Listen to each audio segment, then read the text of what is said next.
नमस्कार विद्यार्थी मित्रांनो, ओयासी स्टडी पॉईंट या यूट्यूब चॅनलमध्ये आपलं स्वागत आहे। या व्हिडिओमध्ये आपण पाहणार आहोत नुकतीच जी फॉरेस्ट डिपार्टमेंटची स्टेनोग्राफरची जाहिरात प्रसिद्ध झालेली आहे। त्यामध्ये TCS एक्झाम घेणार आहे। नेमका TCS पॅटर्न काय असतो, कशी तयारी करायची आहे, स्टेनोग्राफर एक्झामची TCS पॅटर्न प्रमाणे कोणत्या घटकांचा अभ्यास करायचा आहे, त्याचबरोबर स्टडी मटेरियल काय आहे, सराव पेपर उपलब्ध करून देऊ शकतो का आपण, त्या संदर्भाने देखील चर्चा करणार आहोत। त्याचबरोबर बुक्स कोणते वापरायचे आहेत या एक्झामसाठी यावर देखील आपण चर्चा करणार आहोत। पूर्ण व्हिडिओ बघा, कारण या अगोदर जे TCSनं एक्झाम घेतल्या होत्या, माडाच्या असेल, DVETच्या असेल किंवा ITIच्या किंवा PW डिपार्टमेंटच्या ज्या विविध पदांसाठीच्या एक्झाम घेतल्या TCSनं, त्या क्वेश्चनचं ॲनालिसिस करूनच आपण हा व्हिडिओ बनवलेला आहे। म्हणून पूर्ण व्हिडिओ पहा। जे विद्यार्थी स्टेनोग्राफरची तयारी करतात फॉरेस्ट डिपार्टमेंटच्या किंवा TCS पद्धतीप्रमाणे जे एक्झाम देणार आहेत, अशा विद्यार्थ्यांसाठी हा व्हिडिओ पूर्णपणे अतिशय उपयुक्त ठरणार आहे। जाहिरातीप्रमाणे आपल्याला माहिती आहे सर्वांना की याच्यामध्ये स्टेनोग्राफरमध्ये लोअर ग्रेडची जी पदं आहेत ती 23 आहेत आणि हायर ग्रेडची पदं जी आहेत 13 आहेत। ठीक आहे। त्यानंतर जो पॅटर्न आहे, एक्झाम पॅटर्न एकदा समजून घेऊ आणि मग आपण TCS पॅटर्नकडे येऊ। जो पॅटर्न आहे तो सरळ आहे की 4 विषय आहेत, मराठी व्याकरण, इंग्रजी व्याकरण, सामान्य ज्ञान आणि बौद्धिक चाचणी। 30 गुणांसाठी म्हणजे 3 चोक 12 म्हणजे 120 गुणांची तुमची एक्झाम होणार आहे। ठीक आहे। म्हणजे 60 प्रश्न विचारणार आहेत, म्हणजे प्रत्येक विषयाचे मराठीचे 15 प्रश्न, इंग्रजीचे 15 प्रश्न, सामान्य ज्ञानचे 15 प्रश्न आणि बुद्धिमापन चाचणीचे 15 प्रश्न। 15 चोक 60 प्रश्न, 120 गुण, एका प्रश्नासाठी 2 गुण। आता आपल्याला पाहायचं आहे की नेमकं TCS पद्धतीप्रमाणे आपल्याला तयारी कशी करायची आहे। तर आपण काय करणार, अगोदर जसे या 4-5 डिपार्टमेंटच्या एक्झाम TCSनं घेतली त्याच अनुषंगाने आपण या व्हिडिओमध्ये चर्चा करणार आहोत। समजा आपण एका विषयाच्या संदर्भाने जाऊया। आता मराठी व्याकरणाची तयारी करायची आपल्याला 30 गुणांसाठी, अर्थात 15 प्रश्न येणार आहेत स्टेनोग्राफरसाठी। तर मराठीच्या ज्यावेळेस आपण या 4 पेपरचं, 4ही डिपार्टमेंटच्या पेपरचं ॲनालिसिस केलं TCSच्या, तर मराठी व्याकरणामध्ये TCS जो विशेष भर देतो तो म्हणजे तो विशेषणावर प्रश्न विचारतो, क्रियापदावर प्रश्न विचारतो, काळ या टॉपिकवर प्रश्न विचारलेले असतात, प्रयोग या टॉपिकवर प्रश्न विचारलेले असतात, वाक्यप्रकार, विरामचिन्हे आणि शुद्ध लेखन। ठीक आहे। हे फोकस टॉपिक मराठी व्याकरणामध्ये केलेले असतात। शब्दसंग्रहाचा जर विचार केला आपण, मराठी शब्दसंग्रहाचा, समानार्थी शब्द विचारलेले 2-2, 3-3 सलग, विरुद्धार्थी शब्द विचारले 2-2, 3-3 TCSनं, म्हण विचारली आहे आणि वाक्प्रचार विचारलेला आहे। बाकी प्रश्नावर, बाकी टॉपिकवर तो मराठी व्याकरणाचा भर देत नाही। सामासिक शब्द हा आवडता टॉपिक आहे। 2-2, 3-3 प्रश्न सलग विचारलेले आहेत। म्हाडाचा घ्या तुम्ही TCSचा पेपर किंवा PWTचा घ्या। ठीक आहे। 4ही पेपरचं ॲनालिसिस करूयात। 4ही पेपरमधले आपण काय केलेले तर प्रश्न कॉपी केलेले आहेत, तुम्हाला सरळ लक्षात येईल। ठीक आहे। किंवा तुम्हाला टेलिग्राम चॅनलला प्रत्येक डिपार्टमेंटचा एक पेपरसुद्धा आम्ही उपलब्ध करून देऊ प्रत्यक्ष, जेणेकरून तुम्हाला एक चांगली त्याची आयडिया मिळेल। तर बघा, हे प्रश्न TCSचे या अगोदर कसे, व्याकरणदृष्ट्या अचूक ओळखा, म्हणजे शुद्ध अशुद्धवर आहे किंवा प्रमाण भाषेत म्हणा तुम्ही त्याला। त्यानंतर वाक्याचा प्रकार ओळखा, या टॉपिकवर प्रश्न विचारतात मराठीमध्ये। त्यानंतर समानार्थी नसणारा शब्द, त्यानंतर लेखन नियमानुसार, हे शुद्ध अशुद्ध म्हणा, लेखन नियम म्हणा, प्रमाण भाषेत वाक्यरचना म्हणा। त्यानंतर GK हा एक टॉपिक आहे, मराठी GK हा एक एक्स्ट्रा टॉपिक आपल्याला करावा लागणार आहे। मराठी GK म्हणजे कुणी लिहिलं पुस्तक, किंवा ही कविता कुणाची आहे, किंवा नाटक कुणाचं आहे, किंवा मराठी लेखकाचं टोपण नाव काय आहे, हा एक प्रश्न नेहमी तुम्हाला TCS एक्झामला विचारतात। त्यानंतर विशेषण विचारलेलं आहे, विशेषण विचारलं आहे। प्रयोग बघा, जसं कर्मणी प्रयोग। त्यानंतर लिंग बदला हा एक टॉपिक विचारला आहे। त्यानंतर इथं डोके या शब्दाचा वापर करायचा आहे, म्हणजे इथं आपल्याला जे विचारलं आहे म्हणजे सामान्य रूपाचा थोडासा संदर्भ पाहिजे आपल्याला, त्याचबरोबर आपल्याला शब्दयोगी अव्ययाचा बी थोडासा संदर्भ आपल्याला तिथं पाहिजे, आणि ज्या विभक्ती असतात त्याचा देखील तुम्हाला त्याचा संदर्भ पाहिजे.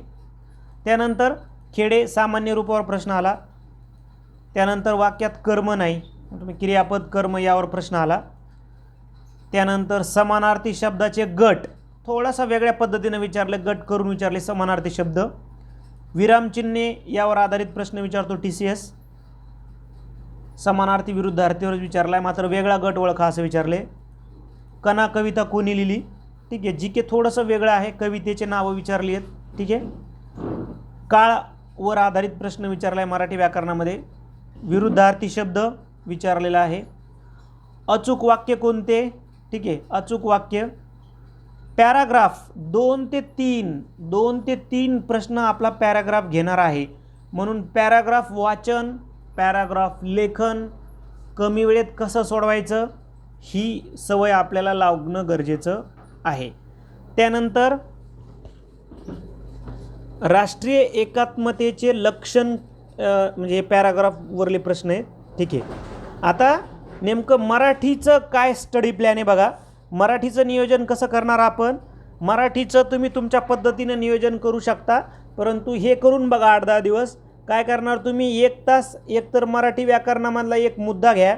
समजा उदाहरणार्थ तुम्ही प्रयोग वाचायला लागले, पहिल्या तासामध्ये प्रयोग वाचून काढा आणि दुसऱ्या तासामध्ये प्रयोगावरील प्रश्न सोडवा. किंवा तुम्ही पहिल्या तासामध्ये समानार्थी शब्द वाचा आणि दुसऱ्या तासामध्ये समानार्थी शब्दावरले प्रश्न वाचा. आता विद्यार्थ्यांपुढं प्रश्न आहे की पुस्तक कोणतं वापरायचं मराठीचं, तर मराठीचं तुमच्याकडं जे बुक आहे मोरा वाळंबे सरांचं किंवा बाळासाहेब शिंदे सरांचं, यांनी खूप सारे प्रश्नसुद्धा दिलेले आहेत तुम्हाला त्या टॉपिकचे, म्हणून तुम्हाला प्रश्न कुठून शोधू असं म्हणण्याचे म्हणजे काही प्रॉब्लेमच नाही आहे. दोनही बुक्समध्ये सराव प्रश्न पण आहेत आणि टॉपिक पण आहे, ठीक आहे. त्यानंतर आता इंग्रजी व्याकरणाचं काय काय करू शकतो बघा आपण. तुम्ही जर TCSच्या पेपरचं ॲनालिसिस केलं या अगोदरच्या झालेल्या, तर इंग्रजी व्याकरणावर भर कशावर दिलं बघा त्यांनी, प्रिपोजिशन, आर्टिकल्स 2-3 पेपरला विचारले, टेन्स, त्यानंतर चेंज द व्हॉइस, त्यानंतर डायरेक्ट इनडायरेक्ट स्पीच, त्यानंतर synonyms, antonyms, one word substitutions, idioms and phrases, proverb, spelling mistake. बघा एवढे जे टॉपिक आहेत हे ग्रामरचे आणि हे व्होकॅबचे, हेच टॉपिक रिपीट झालेले आहेत 4ही पेपरमध्ये. MHADA, DVET, ITI, PWD. प्रत्यक्ष बघा की हेच टॉपिक आपल्याला जास्तीत जास्त करून जावे लागणार आहेत. कारण आता बघा तुम्ही जर बघितलं तर करेक्टली म्हणजे स्पेलिंग करेक्शन विचारले, त्यानंतर पास्ट कंटिन्युअस म्हणजे टेन्सचं विचारलेलं आहे, त्यानंतर एडियम्स विचारले बघा, एडियम्स विचारलं आहे, त्यानंतर शोल म्हणजे हे थोडंसं कलेक्टिव्ह नावाने विचारलेलं आहे, त्यानंतर रिअरेंज हा एक बघा ग्रामरमधला म्हणण्यापेक्षा हा एक वेगळ्याच प्रकारचा प्रश्न प्रकार आहे. इथं तुम्हाला ग्रामर येण्यापेक्षा इंग्लिशची अंडरस्टँडिंग जास्त पाहिजे, तुम्हाला प्रत्येक ओळीचा अर्थ कळावा आणि मग तुम्ही तार्किक क्रमाने ते लावू शकता. आलं लक्षामध्ये. याला जम्बल्ड ऑर्डर म्हणतात, म्हणजे मिसमॅच वाक्य दिलेली आहेत, कोणतं वाक्य first, last, second, third, fourth येईल असं तुम्हाला लावायचं आहे. जसं या प्रश्नाचं उत्तर पर्याय 1 आहे, म्हणजे तुम्हाला ही 4 वाक्य मिसमॅच करून दिलेली असतात, ती तुम्हाला वाचून त्यांचा अर्थ समजून घेऊन लावायची असतात. हे 2-2, 3-3 वाक्य विचारलेले आहेत, ठीक आहे.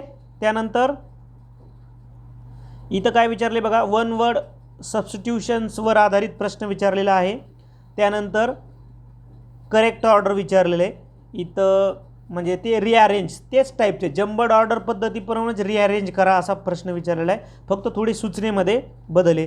हा पण त्या टाईपचा क्वेश्चन आहे. खूप सारे प्रश्न जम्बल्ड ऑर्डर आणि रिअरेंजवर आधारित प्रश्न विचारतात. कॉमन इरर हा एक TCS पॅटर्नमधला भाग आहे. एक वाक्य दिलेलं असतं, त्याचे तुम्हाला पार्ट केलेले असतात ABCD आणि मग कशामध्ये चूक आहे ते विचारलं असतं. तुम्ही याला कॉमन इरर म्हणा किंवा grammatically correct sentence, direct sentence पण तुम्हाला विचारू शकतात, कोणतं करेक्ट आहे कोणतं फॉल्स आहे अशा पद्धतीनं.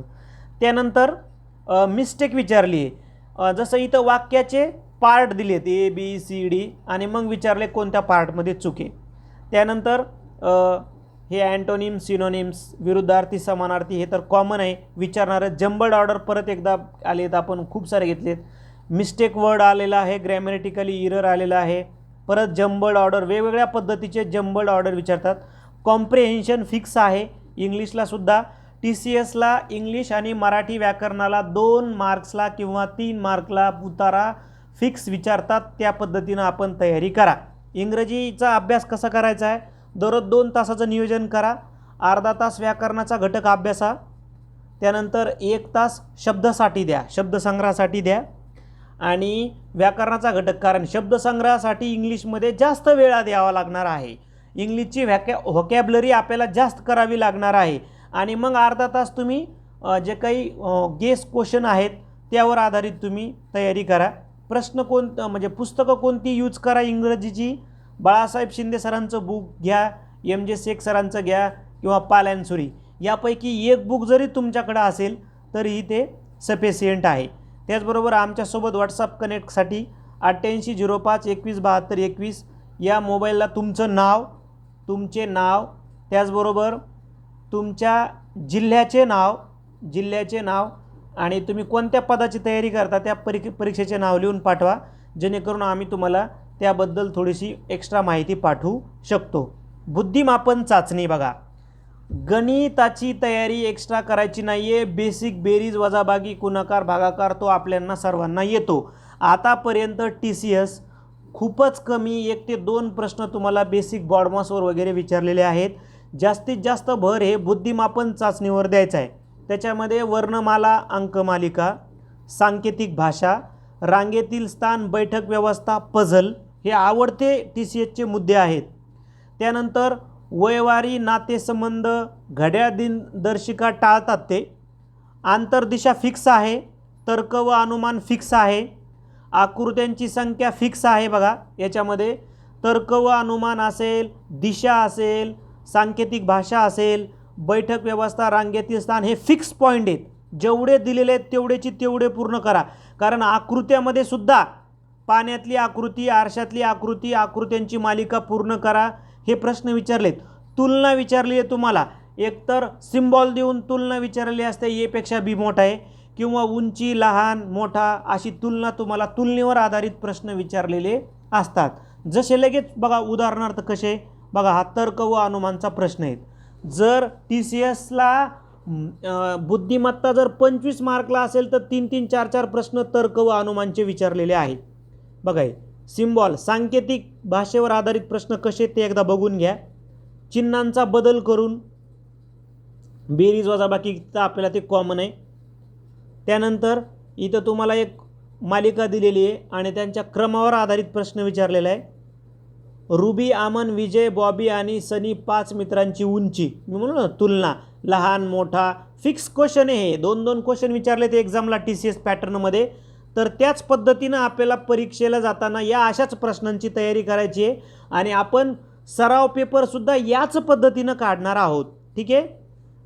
त्यानंतर बैठक व्यवस्था किंवा त्याला पझल म्हणा, बैठक व्यवस्था, पझल टेस्ट म्हणू त्याला आपण, मजले वगैरे किंवा गोलाकार बसलेत, आयताकृती बसलेत किंवा फोटो काढण्यासाठी बसलेत, या टाईपचे क्वेश्चन आपल्याला विचारलेले असतात. सांकेतिक भाषेवर आधारित प्रश्न आहे. त्यानंतर डावी बाजू उजवी बाजू या मालिकेची बघा, आकृत्यावर आधारित प्रश्न विचारलेला आहे तुम्हाला.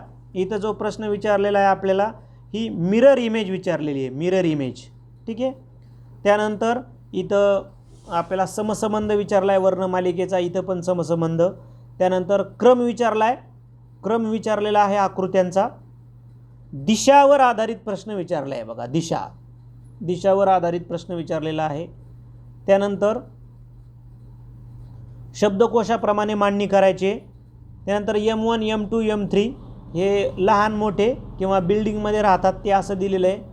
थोडंसं वृत्त टेबल विचारतात तुम्हाला, वृत्त टेबल वगैरे किंवा आलेख यावर आधारित एखादा प्रश्न तुम्हाला विचारू शकतात.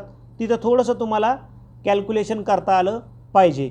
त्यानंतर तुलनेवर आधारित प्रश्न विचारला आहे, लहान मोठा आणि त्यावर तर्क काढा. हा एक वेगळा पॅटर्न आलेला आहे. इनपुट आउटपुट म्हणतात त्याला, इनपुट आउटपुट. सोपा असतो पॅटर्न, फक्त वेळ खाऊ आहे. परंतु 60 प्रश्नांसाठी 2 तास वेळ आहे आपल्याकडे, म्हणून आपल्याला हे जड जाणार नाही. बघा तेच हे बघा, आपण फक्त प्रश्न वाचत नाही, घाबरलो आपण आता हे B1 B2 काय प्रश्न आहे. वास्तविक तर हे नाव आहेत त्यांची, B1 B2 B3 B4 B5 B6 ही 6 मुलं आहेत आणि ह्या B1 B2 पेक्षा लहान आहे, B3 B4 पेक्षा लहान आहे. म्हणजेच काय, उंचीची तुलना यावर आधारित प्रश्न आहे, फक्त फॉर्मॅट वेगळा आहे. ठीक आहे. आकृत्यांची घडी, आकृत्यांची संख्या, कागदाची घडी, त्याच्यानंतर तर्क व अनुमान वेगळ्या पद्धतीनं विचारलेलं आहे. हे बघा, हे पझल्स, याला पझल्स म्हणा तुम्ही, किंवा अजून तर्क व अनुमान हाय लेवलचं म्हणा. ठीक आहे, की या दिवशी शाळा असते, या दिवशी सोमवार असतो, हे नाटक दाखवलं जातं नाही दाखवलं जातं. ठीक आहे, याच्या बाजूला बी बसला. हे काठिण्य पातळीचे प्रश्न तुम्हाला विचारलेले असतात. सांकेतिक भाषा. ठीक आहे. आणि जे वयवारी विचारलं जातं, वयावर आधारित जे प्रश्न विचारते, पारंपरिक नाही विचारत, तिथं वयामध्ये तुम्हाला सिम्बॉल वापरले जातात आणि त्यावर आधारित तुम्हाला प्रश्न सोडवावे लागतात. बघा, इथं गणिताचं बुक नसलं तरी तुमच्याकडं चालेल. बुद्धिमत्तेचं बुक एक तर ज्ञानदीप प्रकाशनचं घ्या, अभिनव प्रकाशनचं घ्या, किंवा ढवळे सरांचं बुक घ्या. ढवळे सरांचं तुम्ही बुक घेऊ शकता. त्यानंतर GK हा एक महत्त्वाचा टॉपिक आहे. आता याच्यामध्ये बघा, GK म्हणलं की इतिहास, प्राचीन, मध्ययुगीन आणि आधुनिक शॉर्टकट करायचा आहे. भूगोल, महाराष्ट्र, भारत आणि जग म्हणजे डिटेल सगळंच करायचं आहे. नागरिकशास्त्र, राज्यशास्त्र, पर्यावरण, हवामान, त्यानंतर सामान्य ज्ञान, विज्ञान, चालू घडामोडी. ठीक आहे. आणि त्याचबरोबर याला लागून क्रीडाबद्दल माहिती पाहिजे, संगणकाबद्दल माहिती पाहिजे बेसिक, विविध पुरस्कार, पर्यावरणामधल्या समस्या, राजकारण, सरकारी योजनावर भर द्यावा लागणार आहे, सोशल मीडियाज, विविध ॲप्स गव्हर्नमेंटचे, वेबसाईट, पोर्टल, कोरोना विषाणू या संदर्भानं थोडे हायलाईट्स क्वेश्चन आपल्याला विचारतात. जसं या अगोदरच्या एक्झाममध्ये कसे TCSनं प्रश्न विचारलेत बघा. वाकाटक घराण्याचा शासक म्हणून विंध्य शक्तीचा उत्तराधिकारी कोण, म्हणजे प्राचीन भारताच्या इतिहासावर प्रश्न विचारलेला आहे. त्यानंतर दही हंडीवर प्रश्न आला आहे, सरकारनं आता चालू घडामोडीवरचा प्रश्न. महाराष्ट्राच्या आग्नेय सीमेलगत कोणतं राज्य आहे, जनरल महाराष्ट्राच्या भूगोलवर प्रश्न आला. समृद्धी महामार्गावर म्हणजे करंटवर प्रश्न आलेला आहे, समृद्धी महामार्ग. 1857च्या उठावावर प्रश्न आलेला आहे. त्यानंतर महाराष्ट्रातील ताडोबाच्या जंगलात कोणत्या वनस्पती आढळतात, हा थोडासा वेगळ्या पद्धतीचा प्रश्न आहे. कोणते दशक साक्षरता दशक म्हणून घोषित करण्यात आले. महाराष्ट्रातील जिल्ह्यांची, महसुलांची, प्रशासनांची संख्या विचारली प्रशासन विभागाची. त्यानंतर विधानसभेचे नवे अध्यक्ष म्हणजे नियुक्त्या आपल्याला बघून जाव्या लागणार आहेत. त्यानंतर विधान परिषदेबाबत म्हणजे बेसिक प्रश्न विचारला आहे. स्वतंत्र भारताचे पहिले गव्हर्नर जनरल क्वेश्चन बघायला जास्त अवघड नाही. लोसर उत्सव कुठं साजरा होतो, ठीक आहे, कॉमन प्रश्न आहेत हे. थंड हवेचं ठिकाण महाराष्ट्रात कोणतं नाही आहे, हे कॉमन प्रश्न आहेत, वेगळे प्रश्न आहे. थोडासा अर्थसंकल्पावर आधारित प्रश्न TCS विचारते आपल्याला. पंचायत राज, ठीक आहे, पंचायत राजवर प्रश्न विचारतो आहे. महाराष्ट्रातील आदिवासी जमाती यावर प्रश्न विचारलेला आहे. त्यानंतर AGचे प्रतीक काय आहे, म्हणजे त्याला काय म्हणू आपण, परिमाण विचारलेला आहे. त्यानंतर लोकसंख्या 2011 लोकसंख्यावर प्रश्न विचारला आहे. प्रणिती नायक कोणत्या खेळाच्या संदर्भाने, म्हणजे क्रीडामधील खेळ आणि खेळाडू या टॉपिकच्या संदर्भानं प्रश्न विचारलेला आहे. भारतातील मायक्रो फायनान्सचे संस्थापक कोणाला म्हणलं जातं. त्यानंतर छावाचे लेखक म्हणजे पुस्तक आणि लेखक हा एक प्रश्न विचारतात. सोडियम हायड्रॉक्साईड नावाने ओळखले जाते, विज्ञानचे प्रश्न पण विचारलेत. चपटे कृमी म्हणजे ॲनिमल क्लासिफिकेशनवर प्रश्न विचारलेला आहे. जयंत नारळीकर यांना महाराष्ट्र भूषण, ठीक आहे, म्हणजे पुरस्कारावर आधारित बेसिक प्रश्न विचारलेला आहे. आता GKसाठी काय काय करू शकता तुम्ही, 5वी ते 10वीचे जे बुक्स आहेत, इतिहास, भूगोल, किमान इतिहास, भूगोल आणि विज्ञान हे बुक तरी वाचून काढा 5वी ते 10वी. विज्ञान तुम्ही 9वी ते 10वी जरी वाचलं, 9वी आणि 10वी जरी वाचलं तरी बेसिक आपलं कवर होतं.